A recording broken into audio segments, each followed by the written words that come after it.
Bonjour à tous, ça va Dicap. Aujourd'hui, nouvelle vidéo. Dans cette vidéo, chers amis, on va parler de Mila.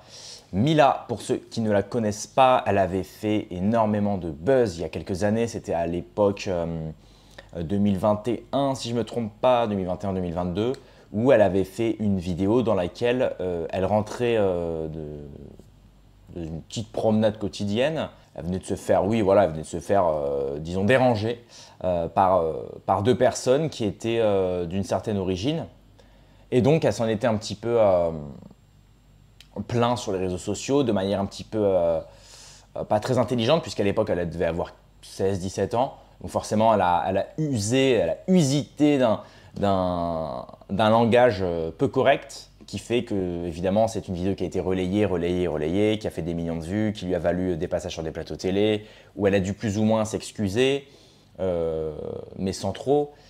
Voilà. Donc cette fille-là, depuis disons cette vidéo-là, donc évidemment, elle était critique de l'islam, hein, et ben depuis, elle est devenue influenceuse, en fait. Voilà, depuis, c'est devenu son fonds de commerce. Je crois que depuis, elle a écrit un livre. Depuis, elle a sorti des musiques, un album, parce qu'elle est passionnée de musique, évidemment. Elle est passionnée de maquillage, de photographie. Enfin, voilà, c'est une femme qui a des passions évidemment basées sur le narcissisme, sur l'identité, sur tout ce qui est caricatural. Hein. C'est l'image, le paraître. Et donc, encore une fois, voilà, on se retrouve 3-4 ans après cette vidéo-là qui a fait le buzz. Elle continue sa carrière d'influenceuse politique. Maintenant, elle se revendique clairement de droite. Hein. Avant, elle n'osait pas trop le dire. Elle était même… elle refusait toute coalition ou toute amitié avec des partis politiques qui lui tendaient la main, tels que le RN ou le zémourisme. Aujourd'hui, elle a aucun souci avec ça. Elle a été à l'université d'été de Reconquête, c'est le parti d'Éric Zemmour. Et plus récemment, maintenant, elle n'hésite pas à prendre position et à prendre parti sur le conflit israélo-palestinien. Et sur ce conflit, justement, elle vient de faire un nouveau buzz qui lui vaut des critiques. Encore une preuve que les civils en Palestine sont tous des terreaux. Et malheureusement, leurs enfants le deviendront à leur tour. C'est une vidéo, de plusieurs Palestiniens qui rendent hommage au chef du Hamas, Yahya Sinwar, qui a été assassiné récemment. J'en ai pas encore parlé, mais on peut en parler dans une autre vidéo. Donc c'était le nouveau chef du Hamas, parce que le précédent avait déjà été tué. Et donc les gens lui rendent tout simplement hommage dans une mosquée parce que, encore une fois, on va parler de ça justement, parce que son propos en disant que tous les civils en Palestine sont des terreaux, c'est faux. C'est faux parce que Mila, elle est dans une vision faussée. On peut clairement dire que Mila est dans une certaine forme de national-sionisme, dans le sens où elle parle de la nation, elle met la nation au-dessus de tout, puisque voilà, pour elle c'est important l'identité française, la France, la patrie française, notamment évidemment ses frontières, son territoire, sa culture, son terroir, etc. etc. On a compris un petit peu ses idées, ce qui n'est pas forcément mauvais. On ne va pas lui jeter la pierre de prendre parti pour sa patrie à elle et d'avoir peur d'un ennemi, parce qu'évidemment, le français moyen qui est un peu inculte et qui ne se renseigne pas sur les questions plus profondes et sur les mécanismes migratoires, t'es blanc, t'es chrétien, enfin ou du moins t'es d'origine chrétienne, bien que tu pratiques pas forcément un christianisme absolu. Tu vois des gens qui n'ont pas la même culture que toi, tu vois des gens qui ne parlent pas forcément la même langue que toi, qui n'ont pas les mêmes références que toi. Forcément, tu n'as pas d'attache avec ce peuple-là. Tu vois qu'ils sont de plus en plus nombreux. Tu vois que dans certaines grosses villes de France, tu es minoritaire. En tant que blanc chrétien, tu es minoritaire face à une immigration arabo-musulmane ou arabo-africaine musulmane. Forcément, tout d'un coup, tu te sens un peu coincé. Tu vois que certaines personnes connues dans le bord politique de droite disent on est témoin de grands remplacements, on est témoin de ceci, témoin de cela. Tu adhères à ces idées-là naturellement. Maintenant, aller plus loin dans la question, c'est savoir à qui rapporte cette immigration, pourquoi, par qui elle est orchestrée. Et encore une fois, on va revenir donc sur les propos de Mila sur les civils en Palestine.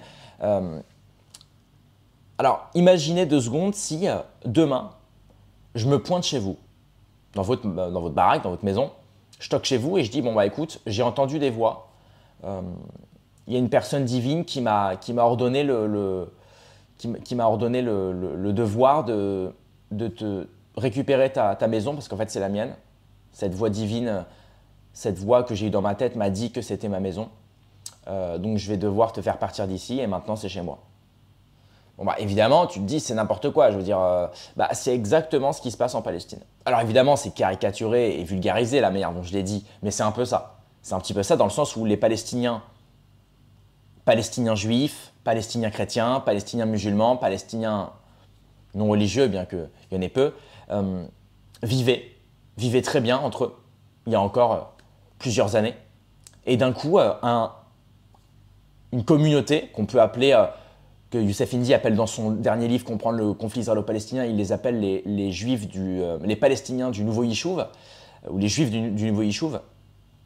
Qui plus est, en réalité, les Palestiniens ont dû faire face à une immigration majoritairement européenne, qui se revendiquait juive, qui se revendiquait donc avec ce projet de sionisme, donc on peut appeler pas forcément de national-sionisme, mais déjà d'une certaine forme de sionisme, donc de judaïsme-sionisme, ou de judaïsme sioniste. C'est une forme où ces juifs européens ont émigré en Palestine, ont revendiqué que c'était leur terre à eux. D'ailleurs, les premières victimes en Palestine de ce qu'on peut appeler cette immigration européenne, judéo-européenne, c'est les juifs palestiniens d'origine, ce qu'on appelle les juifs du vieux Yishuv, les Palestiniens du vieux Yishuv. Ce sont les premières victimes en réalité. Et je vous incite vraiment à acheter son livre aux camarades du Youssef Indy parce que c'est une pépite et il renseigne vraiment bien, de manière très rationnelle, l'origine de ce conflit-là. Donc, forcément, et d'ailleurs les juifs palestiniens du vieux Yishuv se plaignaient déjà à l'époque de cette immigration judéo-européenne qui, elle, ne se soumettait pas et n'était pas assujettie à la véritable forme qu'avait le judaïsme à l'époque. Ces gens-là ne pratiquaient pas Shabbat, ces gens-là ne pratiquaient pas le judaïsme dans sa forme originelle, ces gens-là enfreignaient les codes et lois de la religion juive culturelle. En fait, ils n'étaient pas vraiment juifs dans le sens où les juifs l'étaient en Palestine. Ça, il faut le comprendre déjà. Deuxio, on revient sur ce qu'a dit Mila, je vais éviter de trop digresser. Deuxio, Mila nous dit qu'ils sont tous des terreaux, on ne peut pas dire le mot sur YouTube, et que leurs enfants le deviendront à leur tour. Mais sur la vidéo, c'est juste des gens qui rendent hommage à un type qui a pris des armes pour défendre sa patrie. Alors évidemment, les médias disent oui, mais en fait, Yahya Sinjar, c'était un terreau, c'était un horrible homme. Ok, mais encore une fois, je crois que je l'ai dit dans la vidéo d'hier ou d'avant-hier, sur la vidéo de l'assassinat du chef du Hamas, qu'est-ce qu'on voit? On voit un drone israélien, on ne voit pas d'Israéliens avec des armes, on ne voit pas d'Israéliens sur le terrain. On ne voit pas de membres de Tsahal, l'armée la plus morale du monde, sur le terrain en train de combattre. Moi, ce que je vois, c'est des mecs planqués dans leur bureau qui envoient des drones pour liquider la population restante, pour envoyer des bombes, pour liquider la population restante à distance. Et en face, qu'est-ce qu'on voit? On voit des Palestiniens qui prennent les armes, qui sont en tenue de combat. On voit des Palestiniens qui sont prêts à mourir au front pour défendre leur patrie, pour défendre leur famille. Notamment le chef du Hamas, vous imaginez? Le chef d'un parti, le chef d'une armée, d'une résistance palestinienne, prend les armes avec ses hommes. Je ne suis pas sûr que ce soit le cas du chef de Tsahal. Je ne suis pas sûr que ce soit le cas des Israéliens sionistes prêts à prendre les armes. Bon, ça existe, hein. Mais en tout cas, sur la vidéo que vous avez certainement dû voir, pour le moment, je suis désolé. Moi, ce que je vois, c'est des Palestiniens qui prennent les armes. Contrairement à des Israéliens qui s'attaquent de manière un peu fourbe et un peu lâche. Évidemment, uniquement pour gagner du terrain. Et pour évidemment mentir à travers les images, mentir à travers l'information.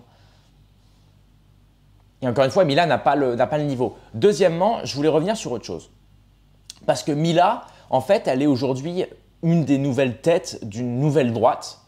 D'une droite que j'appelle, que je peux même plus appeler national-sioniste, dans le sens où avant le national-sionisme, c'était Papacito, c'était Baptiste Marché, c'était la dissidence d'il y a 5-6 ans. Mais cette dissidence d'il y a 5-6 ans, je ne sais pas si vous vous rappelez, mais cette dissidence, elle faisait quand même l'apologie du Christ. Elle faisait référence au Christ, elle faisait référence au christianisme. puisqu'elle était d'accord pour dire que la France était quand même, en plus de sa forme idéologique universelle, elle était quand même très imprégnée du christianisme. Elle était très imprégnée du message du Christ. Elle était imprégnée de tous ces rois qui se sont justement, qui ont quitté certains le païanisme, certains même l'athéisme tout court, ou certaines croyances en des divinités naturelles ou quoi que ce soit, pour justement épouser le christianisme, pour épouser le catholicisme, pour épouser le message du Christ. Alors que ce soit de façade ou purement véridique, ça, je ne suis pas dans la foi des gens, je ne peux pas vous le dire. Mais voilà, cette dissidence-là était d'accord pour dire ça. Aujourd'hui, cette nouvelle dissidence, cette nouvelle droite, ce que j'appelle même pas ça de la dissidence, on a Mila, on a Johan Power, on a Cassius Ledy, on a... qui c'est qu'il y a d'autres? Tous les mecs là, qui passent chez TV Liberté, qui passent chez... certains qui passent chez Géopolitique Profonde, certains qui passent chez Frontières Médias, Livre Noir, tout ça.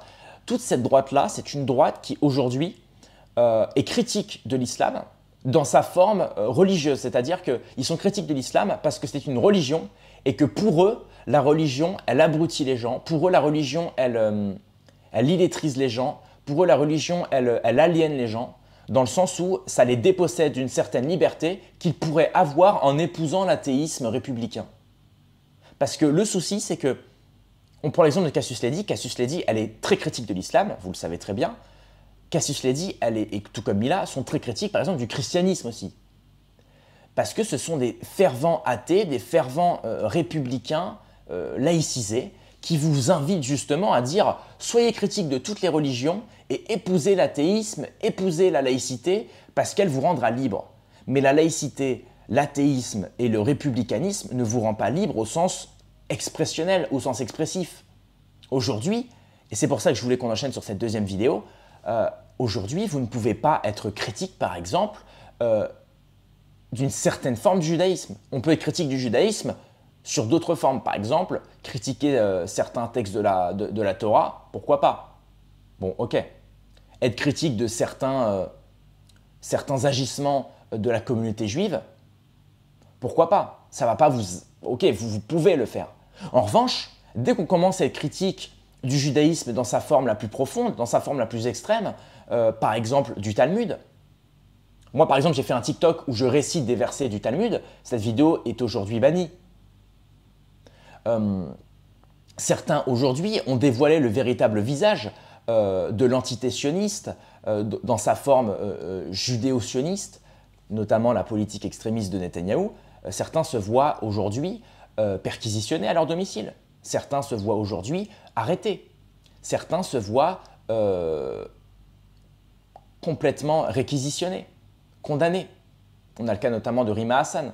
Rima Hassan qui est amenée maintes et maintes fois devant le palais de justice.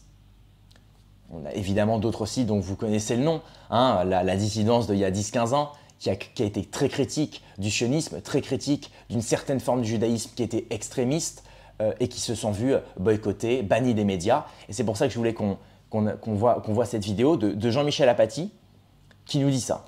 Les défendent ou ne les défendent pas la société française. C'est un de mes dadas, je l'ai déjà dit. Ces deux personnes qui ont été condamnées pour des propos racistes, antisémites, ne sont plus jamais invitées dans les médias. Il s'agit d'Alain Soral et de Dieudonné. Ça fait 15 ans qu'ils ne sont plus invités dans aucun média. Les deux personnes qui suivent, qui ont été condamnées, Éric Zemmour pour la première fois en 2010, injure à caractère racial, 2 fois ensuite, dont une fois injure à caractère religieux, qui a été condamné en première instance récemment. C'est un appel donc qui n'est pas encore condamné, pour avoir dit à Absatoussi que son prénom était une insulte pour la France, et que sa mère aurait mieux fait de l'appeler Corinne. Bon. Et Geoffroy Lejeune, dont j'ai rappelé le pédigré, ces gens-là sont promus dans la presse. Le racisme à caractère antisémite vous fait quitter la presse de manière définitive. Le racisme à caractère anti-musulman ou anti-islam vous assure des promotions dans la presse. On vous donne des émissions, on vous donne des tribunes et on vous confie la direction d'un journal. Pour moi, la conclusion est simple. C'est ça la France. Anti-musulman, vous dites? Zemmour, 3 fois condamné. Non, je parlais de Geoffroy Lejeune. Oh ben, Geoffroy Lejeune, c'est anti je sais pas quoi, enfin. Bon, anti ce que vous voulez, c'est raciste, quoi. C'est la justice qui l'a dit, hein. 2022, octobre 2022, jugement définitif sur le dossier Obono, insulte publique à caractère raciste. Voilà. Donc il y a des racismes qui sont mieux portés que d'autres. Voilà. C'est super intéressant ce qu'il dit. C'est super intéressant parce qu'il vous dit clairement aujourd'hui que dans les médias, c'est-à-dire les médias qui sont censés représenter une partie de la population, en tout cas ils sont censés avoir une pluralité de sujets, de thèmes, d'invités. Et logiquement on est en démocratie, donc la démocratie c'est notamment donner la parole à tout le monde, donner la parole aussi à la majorité, mais aussi à la minorité, pouvoir s'exprimer partout où est-ce qu'on le souhaite, et surtout avoir des droits de réponse. C'est très important le droit de réponse aussi. Quand on est attaqué, on a le droit d'avoir un droit de réponse par certains médias. Moi, j'avais eu un petit clash avec Sarah Salman, qui avait traité les gens de goy, sur un plateau télé, qui avait dit le mot goy. Évidemment, le mot goy, c'est pas le mot le plus approprié pour parler des non-juifs, c'est pas très courtois, bref. Et j'avais dit dans cette vidéo justement, et ça c'était un moment qui avait été assez relayé, j'avais dit c'est marrant parce qu'aujourd'hui, avec le relancement du conflit israélo-palestinien, combien de Palestiniens ou combien de gens qui représentent en tout cas la Palestine ont été invités sur les plateaux télé français? Très peu. Je pourrais même pas vous en citer. Aujourd'hui, on a peut-être Rima Hassan, et encore, on a des doutes, on ne sait même pas si elle est vraiment palestinienne, on sait vraiment... Bref. Mais en tout cas, on n'a pas eu d'autres visages représentant la Palestine, représentant le message de la Palestine, représentant, je ne sais pas, ne serait-ce que l'idéologie palestinienne. On n'en a pas. Aujourd'hui, on n'a pas de gens qui ont parlé de la Palestine en tant que Palestiniens ou en tant que représentants de la Palestine. On ne peut même pas savoir en réalité ce qu'est la Palestine idéologiquement, le message. On n'en a pas. Le trois quarts, ou alors c'est des vidéos tronquées, c'est des vidéos à moitié compréhensibles. On ne comprend pas vraiment. En fait, c'est les médias qui parlent à leur place. Les médias aujourd'hui disent les Palestiniens, c'est ça. Mila qui nous dit tous les civils palestiniens sont des terreaux. Mais qui tu es, toi, pour dire ça? Qui t'es, en fait? Tu les connais, les Palestiniens? T'as parlé à des Palestiniens? Non. Tu connais un petit peu le sujet, l'israélo-palestinien, ou t'es obligé d'ouvrir ta bouche uniquement parce que tu veux donner ton avis, parce que tu veux exister, voilà. Tu veux combler ta vacuité intérieure en prétextant dire des choses sur Internet pour avoir un petit peu d'attention. C'est tout, on le sait très bien. On le sait très bien. Alors que dans le cas inverse, des gens qui parlent de Tzahal, des gens qui parlent d'Israël, des gens qui parlent du sionisme, des gens qui parlent du judaïsme, des gens qui parlent de l'antisémitisme, des gens qui parlent de la communauté juive, que ce soit en Israël, en France, en Europe ou dans le monde, il y en a tous les jours sur les plateaux télé. Tous les jours. On a du Sarah Salman sur CNews, on a Elisabeth Lévy, on a Golnadel. Et ça, c'est que la partie haute de l'iceberg. Hein. Il y en a plein d'autres. Tous les jours, on a des Bernard-Henri Lévy, on a des gens même qui ne sont pas juifs, des gens qui ne sont pas forcément sionistes, mais tout simplement qui prétendent lutter contre l'antisémitisme prégnant, sont purement athées, même certains ne sont pas forcément juifs, ils n'ont pas d'attache à la culture juive, ils n'ont rien en commun avec les juifs ou avec la culture juive ou avec la culture sioniste, et pourtant ils vont aller sur le plateau télé et faire les laquais, complètement la serpillière pour la politique génocidaire de Netanyahou, et qui vont prétendre que c'est le bien. C'est quand même étrange. C'est quand même étrange. Vous allumez la télé aujourd'hui, que ce soit BFM, CNews, LCI, tout ce que vous voulez. Tous les jours, vous avez un représentant ou de la communauté juive, ou de la communauté, ou de la parole sioniste, ou de la parole contre l'antisionisme, ou de la parole contre l'antisémitisme. Et vous n'avez toujours pas de gens qui représentent les Palestiniens, ou la résistance palestinienne, ou en tout cas qui peut nous expliquer implicitement et clairement, explicitement et clairement, ce qu'est la résistance palestinienne. Tout ça, vous les trouvez sur des médias non mainstream, non courants. Vous les trouvez notamment sur Égalité et Réconciliation, par exemple. Et donc, pour poursuivre cette vidéo, Mila, donc évidemment, a continué sa lente... j'ai évité de dire trop de choses parce que Mila, je crois qu'elle porte plainte assez facilement. Donc, elle dit l'islam, c'est une race. Critiquer l'islam nous assure la mort sociale, l'insécurité à vie, une mort promise et beaucoup de portes fermées dans les milieux professionnels. Alors encore heureux qu'une minorité de médias ont encore le courage de donner la parole aux victimes de l'islam. En revanche, je n'entends personne critiquer le judaïsme et la Torah, seulement une haine raciale et des attaques systématiques à l'encontre des juifs par le simple fait qu'ils existent. Et en fait, là justement, ce qu'elle ne se rend pas compte, c'est qu'à travers ce tweet-là, elle vient de prouver que Jean-Michel Apathy avait raison. En revanche, je n'entends personne critiquer le judaïsme et la Torah. C'est normal, ils ne sont pas invités. C'est normal, ils ne sont pas invités, Mila. Tu viens de donner raison à Jean-Michel Apathy par ton tweet. Bref, donc ensuite, elle vous dit que critiquer l'islam vous assure la mort sociale. C'est faux. C'est factuellement faux. Toi, Mila, tu te portes très bien. Ok, au début, avec ta vidéo qui a fait le buzz, t'étais sous sécurité, t'étais sous garde du corps, etc. D'accord. Très bien. Mais Dieudonné aussi, il était. Pourtant, il n'a jamais critiqué l'islam, il a critiqué le judaïsme, il a critiqué le sionisme, il a critiqué les conflits au Proche-Orient. Et lui, il est entouré de gardes du corps. Il a été attaqué avec ses enfants par les milices comme la LDJ ou le Bétar. Pendant un spectacle, un des membres de son public a été lâchement brûlé à l'acide.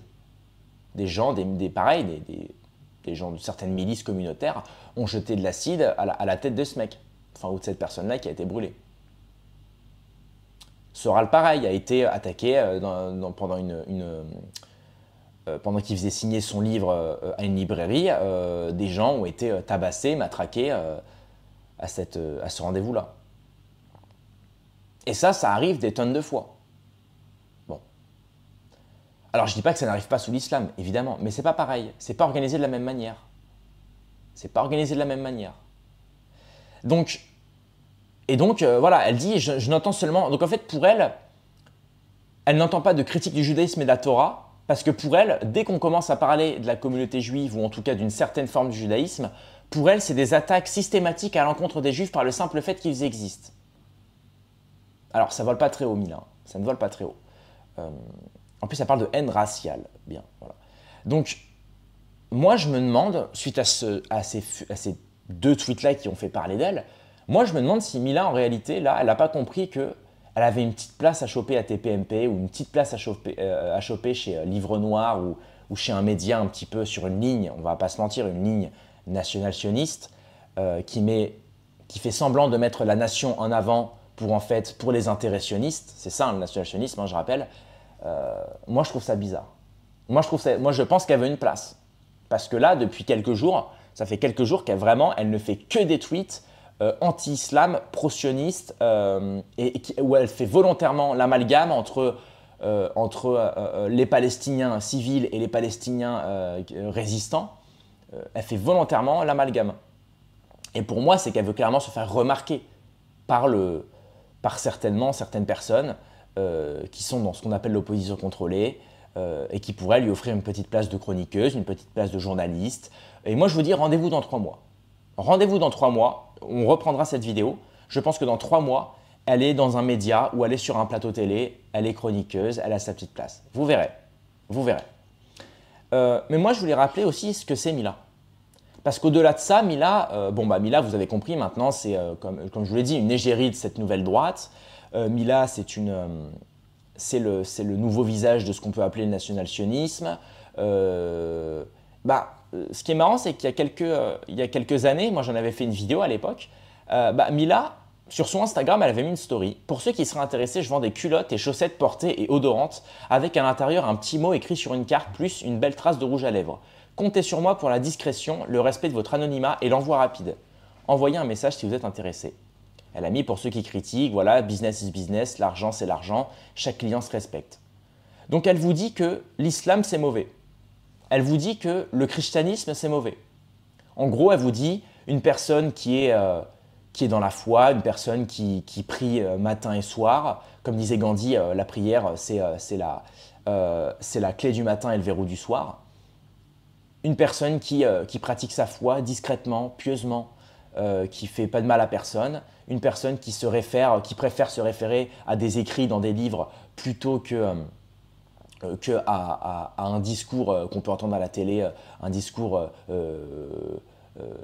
laïciste, républicano-athée, ou un discours plutôt même mondialiste, ou un discours qui vous pousse peut-être à la consommation, un discours qui vous dit consommez, vous serez heureux, consolez-vous par la consommation. Voilà, c'est se consoler en allant consommer. Un discours qui vous dit voilà, de faire de l'individu un objet, un fétichisme de la marchandise, faire de l'individu une marchandise, de se soumettre plutôt au régime capitaliste, de travailler sans vraiment comprendre pourquoi vous travaillez, mais il faut travailler dans la vie. Ah non. Non, plutôt à la place, ces gens-là mettent la foi au-dessus de tout. Ils n'aiment pas la République, ils n'aiment pas les lois, ils préfèrent mettre leur foi et leur temps dans la religion. Bon bah voilà, elle vous fait croire que ça, c'est le mal, que ça, faut surtout pas. Non, non. Par contre, être une personne athée, complètement laïcisée, républicain, fièrement républicain, et vendre des culottes sales, vendre des chaussettes sales à des clients, faire de l'argent avec, capitaliser sur ces petites culottes remplies de caca, bah ça c'est bien par contre. Voilà, ça c'est bien, ça c'est l'avenir. C'est comme ça qu'on va redresser la France, les gars. Ah non, c'est comme ça. Bah parfait. Bah parfait. Non mais j'ai jamais vu un double discours, un discours aussi hypocrite de ma vie. Vous imaginez dans quelle société on vit aujourd'hui?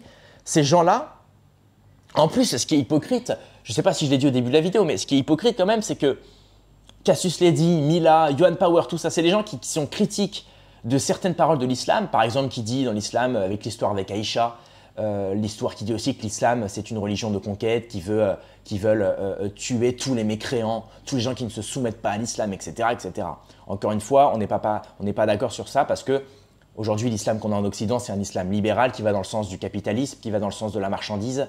C'est pour ça qu'on voit des voiles Nike, c'est pour ça qu'on voit des imams 2.0 du net qui vous vendent des formations, qui vous vendent des formations pour devenir un meilleur musulman, qui vous vendent des tapis de prière interactifs. C'est parce que c'est un islam qui va dans le sens de la marchandise et du capitalisme mondialiste. Mais bon, j'en ai déjà parlé dans d'autres vidéos, il suffit de vous renseigner. Ce qui est marrant, c'est que ces gens-là sont critiques des textes chrétiens, des textes musulmans, qui sont critiques des gens qui sont soumis à ces textes religieux. Mais il faut comprendre que le projet sioniste, le projet judéo-sioniste, notamment celui de Netanyahou, notamment celui de l'armée Tsahal, qui est, je le rappelle, la scission entre deux armées de terroristes d'époque, qui est l'Irgun et la Haganah, mais pour ça il faut lire Le conflit israélo-palestinien de Youssef Indy. Bah, ces gens-là ne sont pas critiques du sionisme, qui, je le rappelle, est un projet messianique, qui est un projet historico-messianique. Netanyahou, il veut refaire le grand Israël. C'est religieux. Netanyahou, ne serait-ce que même Tsahal, pratique une politique militaro de vengeance. Il faut bien le comprendre. Œil pour œil, dent pour dent. C'est vous avez essayé de résister à notre attaque, on va se venger. Notamment avec le 7 octobre, qui, selon certains, en fait, aurait été laissé faire par les Israéliens pour justifier, désolé si je postillonne, pour justifier une certaine réponse armée, justement. C'est-à-dire qu'ils se seraient laissés, en fait, ils savaient que le 7 octobre, les Palestiniens allaient attaquer. Ils se sont laissés faire pour dire, cette fois-ci, on va pouvoir justifier par cette attaque-là notre contre-offensif, notre contre-attaque, qui va être 1000 fois plus violente, 1000 fois plus agressive. Et on le voit aujourd'hui, ça va faire bientôt 2 ans, bientôt 1 an, excusez-moi, même ça fait plus d'1 an, cette violence qui est immonde. Et ben là, je ne vois pas Cassius Ledy critiquer les textes religieux juifs, sionistes, qui vous dit clairement, qui sont portés dans la bouche de Netanyahou, qui vous dit qu'il veut refaire le grand Israël. Tous les rabbins sur Internet qui vous disent on attend le Messie, les chrétiens vont prendre cher, les musulmans nous servent, c'est le balai d'Israël, ils le disent.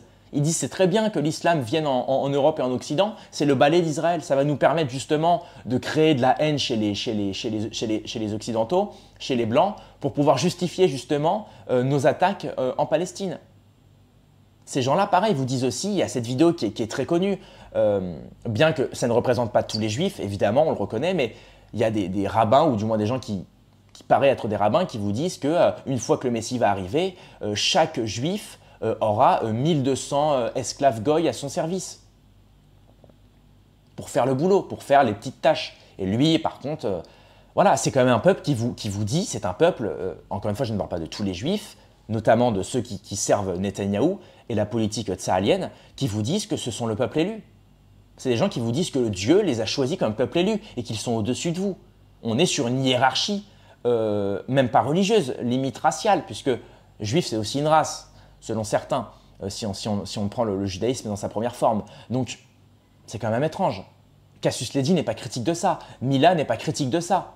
Là par exemple je fais une critique du judaïsme, comme le revendique Mila, mais je ne serai jamais invité à la télé pour le faire. Certains aussi le font encore mieux que moi. Moi, je ne suis qu'un humble personnage qui ne fait que dire qui ne fait que relayer l'actualité en essayant de faire une petite critique, en essayant d'éveiller, d'essayer de sortir de mon sommeil dogmatique, comme disait Kant. Mais moi, je suis une humble personne. Mais il y a des gens qui font 1000 fois mieux le boulot que moi. Youssef Indy, Alain Soral, Dieudo, Hervé Rissen, Benedetti, enfin plein d'autres, Boris Lelay, ou même d'autres qui sont peut-être plus dans un langage, dans une science verbale un petit peu plus correcte, on va dire, un peu plus éthique, mais qui, eux, ne seront jamais invités. Le général de la Ward n'est plus invité à la télé. Ces gens-là qui sont critiques ne sont plus invités. Donc c'est pour ça que tu ne les vois pas, Mila. Et toi, par contre, je ne te vois pas faire ce boulot-là. Toi qui es critique de toutes les religions, qui fait justement qui veut importer justement qui veut lobotomiser en fait les Occidentaux de l'athéisme, qui veut nous imprégner de l'athéisme laïcisant, républicain, qui voudrait nous amener en réalité, moi je vais te dire un truc, l'athéisme, le laïcisme et le républicanisme, déjà de 1, c'est quand même très lié à la franc-maçonnerie, mais de 2, c'est lié à ce que veulent les mondialistes, qui sont les agents du capital. Les agents du capital veulent que tu sois justement une marchandise. Ils ne font que glorifier le fétichisme de la marchandise. Ils ne font que glorifier, je vais reprendre le terme de Kluskar, le libéralisme libertaire. C'est te faire croire que tu es libre parce que tu as le droit de consommer en tant qu'individu. Parce qu'en tant qu'individu, si tu as envie de t'acheter un godemiché de 18 cm, si tu as envie de t'acheter des vêtements avec marqué caca prout dessus, si tu as envie de t'acheter de la bouffe sans gluten, si tu as envie de te commander Uber Eats, si tu as envie de te commander une nouvelle télé écran plasma, tu peux. Tout ça, tu peux. Tu peux. Parce que tu as la liberté de consommer. Et l'individu croit qu'il est libre parce qu'il est libre de consommer. Et c'est pour ça que pendant le Covid, par exemple, on avait par exemple, les sites porno étaient gratuits. Il y avait les sites porno, enfin les vidéos premium étaient gratuites. Tu pouvais commander sur Amazon, tu avais la livraison offerte. Voilà, ils ont accéléré le processus de consommation pour te faire oublier que tu étais chez toi, confiné, tu étais obligé de remplir une attestation de sortie, que tu devais être vacciné pour aller au restaurant. Tout ça, ils te l'ont fait oublier en te donnant des privilèges qui te donnaient un accès plus simple pour la consommation. Et comme tu pouvais consommer, tu te sentais libre. Ah ouais, je suis libre de consommer, je suis libre de vendre des chaussettes et des culottes sales. Tu te rends compte? Est-ce que tu te rends compte de la bêtise? Et moi, Mila, j'ai rien contre toi. Je veux simplement essayer de te sortir de ton sommeil dogmatique. Simplement. Voilà. Par un processus de dialectique et de débat, de discussion qui est très intéressant. Voilà. Et pour finir, mais ça j'en ferai une vidéo spéciale sur le judéo-christianisme, parce que pour ceux qui vont dire oui mais toi en tant que chrétien, pourquoi tu fais le dhimmi, pourquoi tu vas autant dans le sens de l'islam, tu as bien plus de points communs avec le judaïsme que le christianisme. Bah non en fait. Bah non parce qu'en fait quand tu vois par exemple SOS Chrétiens d'Orient qui ont reposté récemment, au Liban, le tombeau des morts et le cœur des vivants. Le 15 octobre, des bombes israéliennes se sont abattues sur le cimetière chrétien de Riyak al-Fouka. Même dans la mort, les Libanais ne peuvent pas reposer en paix. Prions pour les familles libanaises et la paix au Proche-Orient. Et ça, c'est une actualité parmi des milliers. Il y a aussi on voit des gens, des Israéliens qui ont pillé des maisons au Liban et qui voient un moment une petite cuillère en porcelaine avec le Père Noël dessus, qui est un symbole du christianisme, ils la jettent par terre. Pareil, on voit aussi une vidéo où il y a une maison pillée et on voit la statue, enfin un cadre de la Vierge Marie complètement brisé. C'était un cadre avec du verre complètement brisé. Bah, je ne sais pas, il est où le judéo-christianisme là? Je ne suis pas sûr que les Israéliens sont venus apporter la paix pour les chrétiens en apportant des bombes, en apportant des pillages, en apportant une violence inouïe au Liban. Non, je ne crois pas. Et au-delà de ça, moi je vais juste parler pour finir, d'une pensée personnelle. Bon, évidemment, ça c'est une chose qui m'est arrivée, mais hier soir je me promenais, parce que actuellement je suis en Thaïlande, pour ceux qui ne savent pas, je réside en Thaïlande actuellement. Hier, j'avais mon maillot Palestine. J'avais un maillot palestinien avec une grosse écriture arabe, avec marqué Palestine en arabe, le FC Palestine, etc. Je me suis promené avec, je suis allé au restaurant, j'ai mangé au restaurant, j'étais seul, comme ça, au bistrot, je regardais un combat de MMA. Et puis à côté de moi, il y a un type qui avait un faciès d'arabe. Il me regarde comme ça, il me dit bonjour, Et puis avant que je parte, quand je règle l'addition, il vient vers moi, il me salue et il me parle en arabe. Et je lui fais I'm sorry, I don't speak Arabic, I'm French, I'm Christian, etc. Il me dit ah ok, it's Palestinian, etc. J'ai fait oui, moi je soutiens la Palestine et tout. Il me fait oh merci beaucoup. Lui c'était un mec qui venait d'Oman. Je ne sais pas si on dit les Omanais ou les Omanois. Il me dit ah moi je viens d'Oman, etc. Merci beaucoup de nous soutenir, ça fait plaisir. Il a dit machallah. Bon bah ok. Je fais, bah, ça fait plaisir. Moi, je ne me suis pas fait tuer au nom d'Allah en tant que mécréant. Je ne me suis pas fait égorger comme le prétend Cassius Ledy ou comme le prétend Damien Rieu.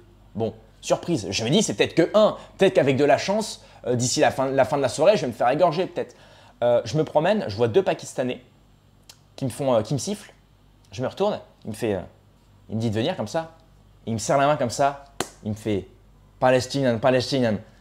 Et je fais, bah bien sûr, voilà, je fais I'm from France. À chaque fois, je précise, je viens de France, je suis chrétien et je soutiens la Palestine. Il me serre la main, il me fait I'm from Pakistan. Super, great. Et oui, parce que les Pakistanais sont musulmans. 2 Pakistanais, super sympa.